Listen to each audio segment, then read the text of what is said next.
ଭାଇ ଆଜିର ରେସିପି ଯଦି ଥରେ କଲ ତମେ ହଇରାଣରେ ପଡିଯିବ, କାରଣ ତମ ହାତରୁ ଯିଏ ଖାଇବ ସେ କହିବ ଭାଇ ତୁ ହିଁ କର ସବୁଥରକ ଏଇଟା। ସେଥିପାଇଁ ପ୍ରଥମେ ଆମେ 1 କେଜି ଚିକେନ ନେଇଥିଲୁ, ଆଉ 1 କ୍ୟାପ୍ସିକମ ଆଉ 2ଟା ପିଆଜକୁ ବଡ ବଡ ପିସ୍ କରି କାଟିକି 1 ମିନିଟ୍ ଭାଜି କାଢି ଦେଇଥିଲୁ। ତାପରେ ପ୍ୟାନ ରେ କିଛି ତେଲ ସହିତ 2 ଚାମଚ ଗୁଆ ଘିଅରେ ସବୁ ଗୋଟା ମସଲା ତାକୁ ପକେଇ ଦେଇକି ସେଥିରେ 3ଟା କଟା ପିଆଜକୁ କିଛି ସମୟ ଭାଜିଲା ପରେ ସେଥିରେ ଛେଚା ଅଦା ଏବଂ ରସୁଣକୁ ପକେଇକି ସେଟା ଟିକେ ବ୍ରାଉନ କରିଦବା ଏବଂ ସେଥିରେ 3ଟା ଟମାଟୋର ପ୍ୟୁରି ଦେଇଦବା।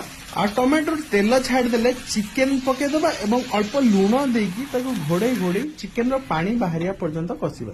ଏବେ ପାଖାପାଖି 150 ଗ୍ରାମ ଦହିରେ ଧନିଆ ଗୁଣ୍ଡ, ଜିରା ଗୁଣ୍ଡ, ରାଗ ଲଙ୍କା ଗୁଣ୍ଡ, ହଳଦୀ ଗୁଣ୍ଡ ଏବଂ କଶ୍ମୀରୀ ଚିଲି ଗୁଣ୍ଡକୁ ଭଲ ଭାବରେ ଗୋଳେଇକି ସେ ଭଜା ଚିକେନ ରେ ଦେଇଦବା। ଆଉ ସେ ମସଲାକୁ ଟିକେ ଧୋଇକି ମଧ୍ୟ ଦେଇଦବା।